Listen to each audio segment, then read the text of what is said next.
So we're starting out here. We got the cauliflower all chopped up and some chopped carrots, chopped white onion, finely chopped, and then some chicken base, and the celery salt, and then extra virgin olive oil. So it's pretty simple. So just go ahead and get a pot, get the heat up, maybe about medium high heat, put in the olive oil and the chopped onions, and have that cook until they're fragrant. And you'll know if you love the smell of onions cooking, you'll know when they're ready.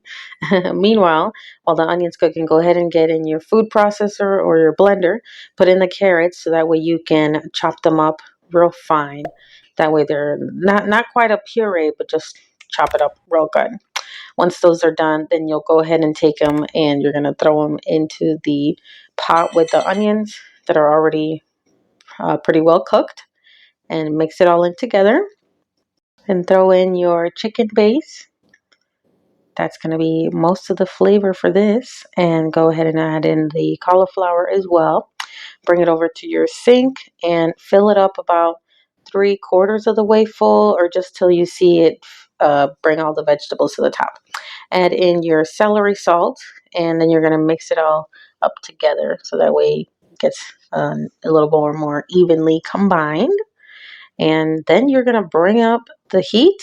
Make sure it brings it to a nice boil, and just let that cook for about 20-30 minutes, or until the vegetables feel tender. And then you might want to stir it occasionally to help it mix in as it cooks.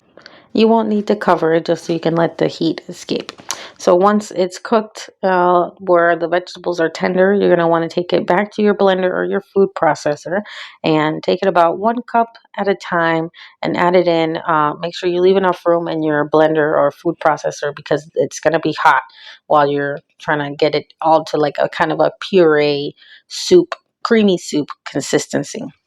And I have a bowl here next to me so that way I can pour out the soup as I continue to blend it into in batches.